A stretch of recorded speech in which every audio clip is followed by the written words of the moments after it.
Good morning, dear students. Yesterday, we discussed electric potential due to an electric dipole at two different points. One at a point on the axial line, second at a point on the equatorial line. I'm going to revise it again because it's very important part of this chapter. So, axial line पे dipole में क्या होता है minus Q and plus Q charge as shown in the figure point A और point B पे. ठीक है. Point P is the point lying on the axial line. यहाँ पर आपने निकालना है electric potential due to this dipole. तो आप पोटेंशियल एट पी निकालेंगे due to plus Q charge. Formula क्या होता है पोटेंशियल का? के क्यू बाय आर. के यानी 1/4πε0 Q by R. R means distance P point का from which charge? Plus Q charge. That is P से A तक का डिस्टेंस. तो वो क्या हो जाएगा? X minus L. एक्स क्या है? पी का distance from the center of the dipole that is O. और एल क्या है? ओ से बी तक का डिस्टेंस. टोटल जो डाइपोल लेंथ है दैट इज 2l. तो ओ से ए एंड ओ से बी दोनों ही एल के इक्वल है. तो जब आपको पी ए निकालना है तो X minus L. Similarly potential at point P due to the negative charge आप फाइंड कर लेंगे. के क्यू बाई आर होता है पर यहाँ पे माइनस क्यू चार्ज है तो यहाँ आपने माइनस साइन चार्ज के साथ लेना है. So minus Q by distance क्या हो जाएगा नीचे इस पे? X plus L. दोनों को आप ऐड करेंगे because potential is a scalar quantity. इसको सिंपली आप ऐड कर सकते हैं. तो दोनों को ऐड करिए. 1/4πε0 आप कॉमन ले लेंगे. क्यू भी आप कॉमन ले लेंगे और नीचे आप एलसीएम लेंगे X minus L within the brackets and then X plus L within the brackets. तो A plus B A minus B का फॉर्मूला अप्लाई कर देंगे तो नीचे बन जाएगा X square minus L square. और आपके पास ऊपर सिंप्लीफाई करने पर टर्म रह जाती है सिर्फ 2l. तो ऑलरेडी बाहर ब्रैकेट के क्यू है तो Q 2l and what is Q 2l equals to? That is p. तो पोटेंशियल एट पॉइंट p क्या आ जाता है? 1/4πε0 p upon X square minus L square. You have to learn this formula. ये सभी फॉर्मूले आपको याद रखने हैं. न्यूमेरिकल्स में ये अप्लाई होंगे. इसकी डायरेक्शन आपने कोई स्पेसिफाई नहीं करनी because it is a scalar quantity. Right. Then at a point on the equatorial line, ये भी हमने कल डिस्कस किया था तो थोड़ा सा इसको भी जल्दी रिवाइज कर देते हैं. So first of all dipole minus Q and plus Q charge. A B line join कर रही है. Length 2l. P vector is the dipole moment directed from minus q to plus q as the arrow is indicating. Then O is the center of the dipole. Total length AB की 2l. Q point जो है उसको equatorial line. Equatorial line क्या होती है? Perpendicular bisector. यानी AB के perpendicular भी हो और AB को बाइसेक्ट भी करे. बाइसेक्ट यानी सेंटर पॉइंट से पास हो. सेंटर पॉइंट कौन सा है? O. सो QO जो लाइन बनेगी that is the equatorial line. और क्यू पॉइंट का distance from O it is taken to be Y because हम इस तरह वाई एक्सेस लेते हैं तो इस डिस्टेंस को वाई ले लिया हमने. इससे पहले हमने डिस्टेंस पी का क्या लिया था? X because it was along the X axis. Axial line पे थी तो अब एक्सियल में ए एक्स याद रखिएगा इसलिए एक्स डिस्टेंस ले लिया. इक्वेटोरियल में क्योंकि वाई के लॉन्ग है, वाई एक्सेस के लॉन्ग है सो इसको डिस्टेंस हम वाई मान लेंगे. ज्वाइन कीजिए Q to A and Q to B. तो क्यू ए का डिस्टेंस भी आप फाइंड कर सकते हैं पाइथागोरस थ्योरम लगा के. ये अब आपके पास इक्विलेटरल ट्रायंगल बन जाती है. तीनों साइड्स इक्वल हैं. Q A Q B and A B ये सभी एल के इक्वल है. सो एंगल थीटा जो नीचे बनेगा वो भी दोनों तरफ ए और B angles that will be equal. So potential at point Q अगर आपने फाइंड करना है तो you will have first of all you will have to calculate the potential due to the individual charges कि minus Q ने कितना दिया और प्लस क्यू ने कितना दिया. तो जो प्लस क्यू कितना दे रहा है 1/4πε0 क्यू बाय आर यानी डिस्टेंस. डिस्टेंस क्या लेंगे? बी से क्यू तक का. तो बी से क्यू तक का डिस्टेंस आप पाइथागोरस थ्योरम लगा के निकाल सकते हैं. सिमिलरली माइनस क्यू चार्ज ने कितना दिया? 1/4πε0 minus Q by distance that is A Q. Minus and again आप साथ लेके चलेंगे बिकॉज चार्ज यहाँ पर हम नेगेटिव की बात कर रहे हैं. दोनों को ऐड करेंगे. अगेन कॉमन टर्म को बाहर लीजिए. सो बी क्यू और ए क्यू ये दोनों ही चूँकि इक्वल है तो जब आप माइनस करते हैं this will be zero. So potential at point Q comes out to be zero. ये ध्यान रखें कि इक्वेटोरियल लाइन के ऊपर कोई भी पॉइंट लाई कर रहा है तो उस पॉइंट पर इलेक्ट्रिक पोटेंशियल की वैल्यू ज़ीरो आती है। बट क्या इलेक्ट्रिक फील्ड ज़ीरो आती है? No, there is an electric field produced at every point on the equatorial line of an electric dipole. ये आपने डिफरेंस याद रखना है इस बात को। क्लियर? देन अब आइए आपका नया टॉपिक आज हम शुरू करने जा रहे हैं, equi potential surfaces. Equi means what? Equal, same. Potential हम ऑलरेडी बात कर चुके हैं, the degree of electrification of a body. कोई बॉडी कितना चार्ज हुआ है, that will be determined by it's electric potential.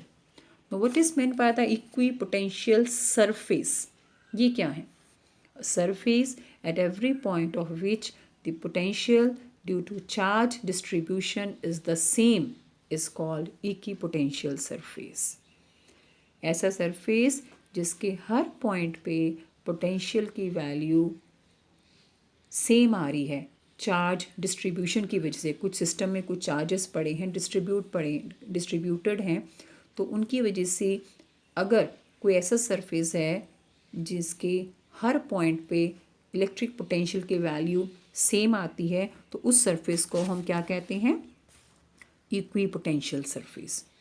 जो चार्ज्ड कंडक्टर का सरफेस होता है, the surface of A charge conductor, it is an equi potential surface. ये आपको एक एग्जांपल याद भी रख लेनी चाहिए कि चार्ज्ड कंडक्टर का जो सरफेस है, it is an equi potential surface. अब अगर हम यूनिफॉर्म इलेक्ट्रिक की बात करते हैं, यूनिफॉर्म इलेक्ट्रिक फील्ड हम कैसे दिखाते हैं? Equally spaced parallel straight lines. ठीक है, यहाँ पे आपने ई वेक्टर से इलेक्ट्रिक फील्ड दिखा दी विच इज़ यूनिफॉर्म। अब आपने बताना है कि यहाँ पर इक्वी पोटेंशियल सर्फेसेस कैसे होंगे, आपने प्लॉट करके बताने हैं। तो कैसे बनेंगे equipotential surfaces? Perpendicular planes. कैसे हैं ये वाले? They are equidistant parallel planes perpendicular to the electric field lines. देखिए इक्वी डिस्टेंट, उनके बीच की जो सेपरेशन है वो बिल्कुल इक्वल रखनी है। अगर हमने यहाँ पे 3 सरफेस दिखाए हैं तो नंबर 1 और नंबर 2 सरफेस के बीच का डिस्टेंस और नंबर 2 और नंबर 3 के बीच का डिस्टेंस बिल्कुल बराबर है, इक्वल है। और ये तीनों सरफेसेस इलेक्ट्रिक फील्ड लाइंस के परपेंडिकुलर हैं। सो यूनिफॉर्म इलेक्ट्रिक फील्ड में इक्वी पोटेंशियल सर्फेसेस कैसे होते हैं? They are equidistant parallel planes perpendicular to the electric field lines. Clear? So let us take potential V1 V2 V3 मान लिया हमने। ठीक, तो ये प्लेन्स हैं और ये V1 V2 V3 सभी क्या होंगे? ये इक्वल हैं, आपस में इक्वल नहीं है।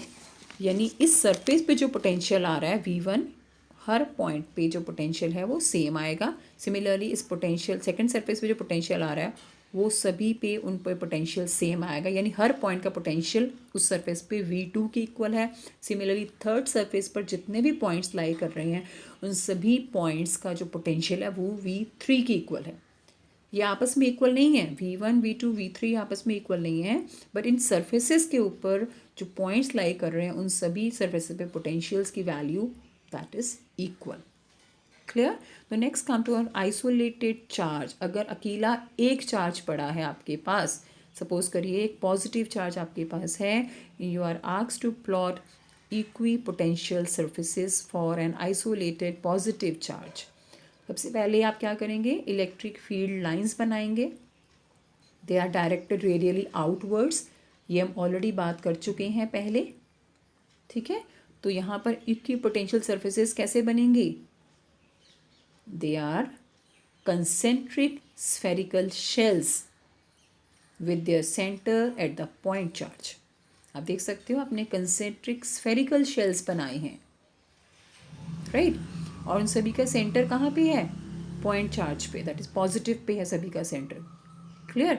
अब उनके बीच की सेपरेशन देखिए अब क्या है। सबसे पहले सेपरेशन शुरू के जो सरफेस है पॉजिटिव चार्ज के जो करीब हैं उनके बीच की सेपरेशन थोड़ी कम है। फिर अगली सरफेस की सेपरेशन थोड़ी सी ज़्यादा शो की है, फिर उससे ऊपर जो नेक्स्ट सरफेस मैंने बनाया है उसमें सेपरेशन मैंने अब और ज़्यादा शो की है। ये क्या इंडिकेट कर रहा है? हमें पता है as we move away and away from the charge the strength of the electric field goes on decreasing, कम होती जाती है।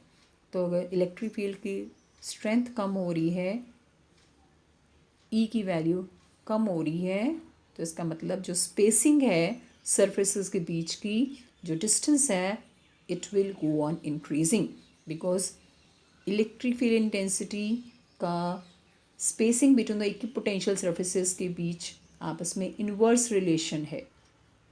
अगर इलेक्ट्रिक फील्ड इंटेंसिटी कम होती है तो स्पेसिंग इंक्रीज होती है। So as shown in the figure, जो आप इक्विपोटेंशियल सरफेसेस के बीच की जो स्पेसिंग दिखा रहे हैं वो आप इंक्रीज होता हुआ दिखाएंगे। क्लियर बेटा?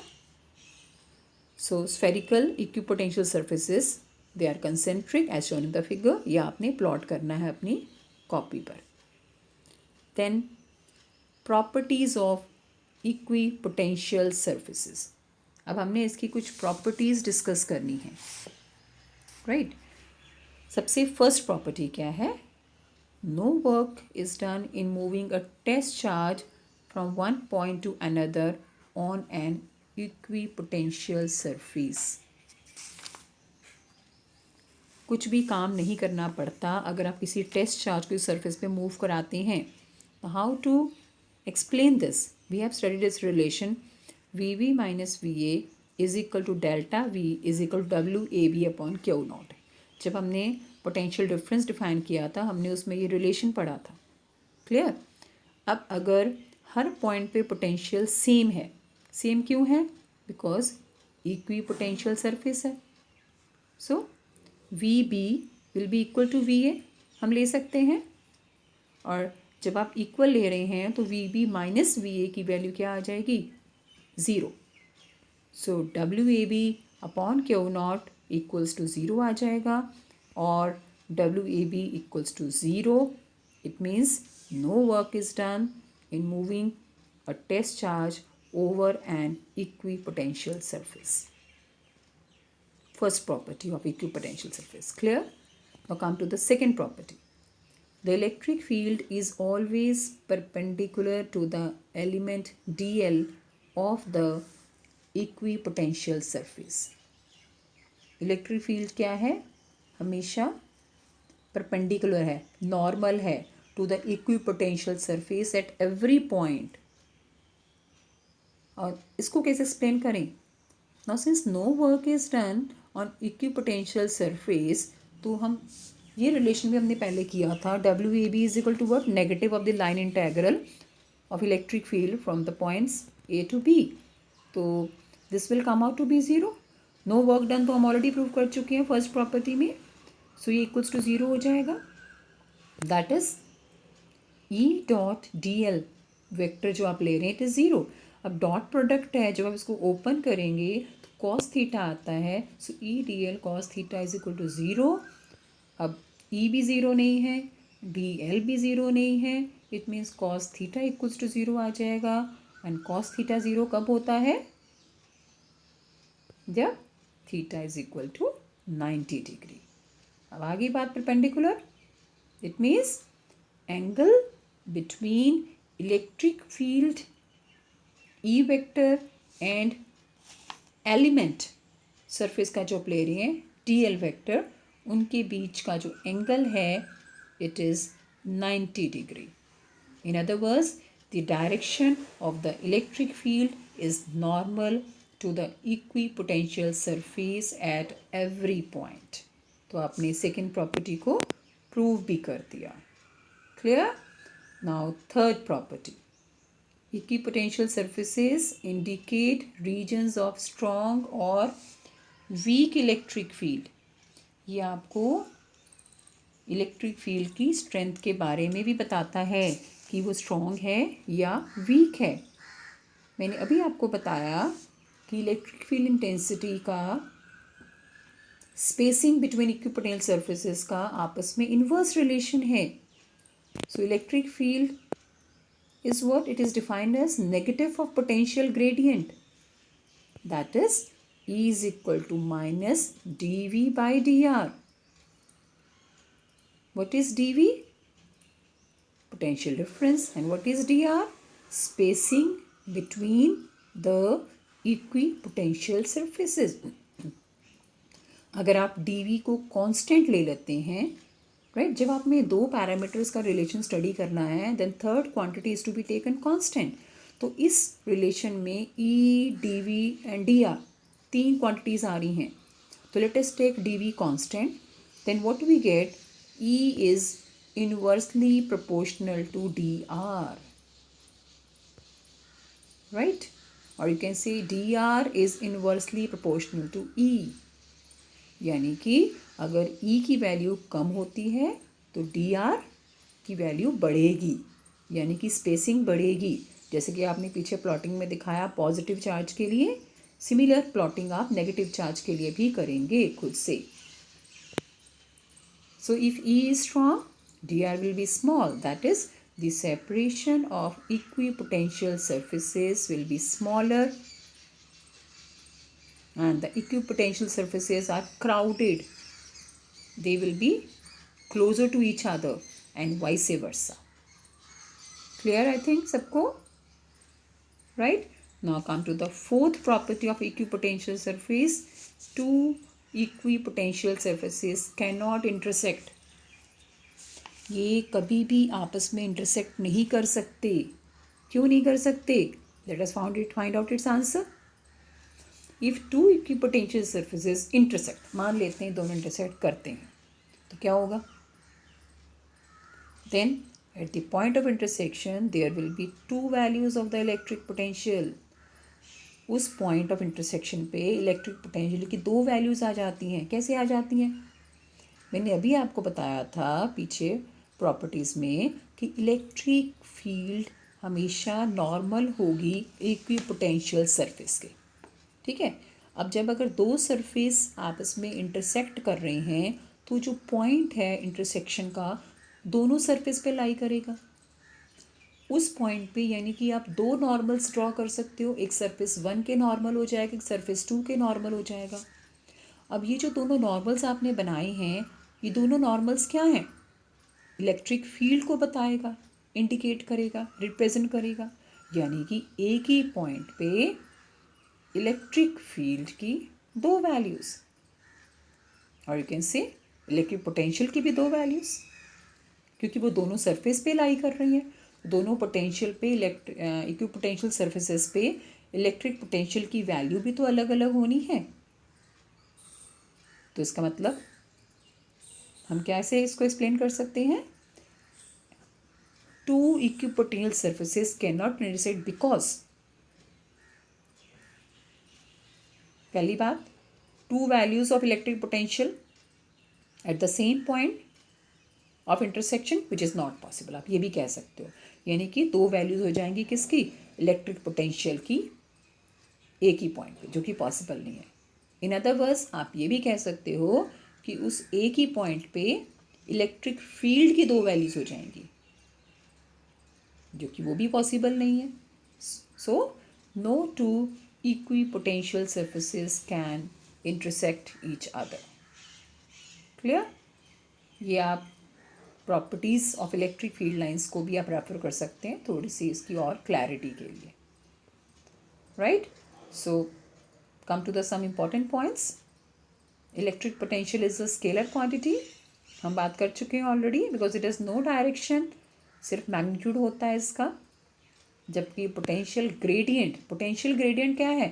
Change of potential with distance. Point number 3 में हमने बोला dV by dr. What is this dV by dr? Change of potential with distance. इसको क्या कहते हैं? Potential gradient. पोटेंशियल ग्रेडियंट किसके इक्वल है लिखा हमने? इलेक्ट्रिक फील्ड के. पर इलेक्ट्रिक फील्ड तो वेक्टर क्वांटिटी है ना. इसका मतलब potential gradient is a vector quantity.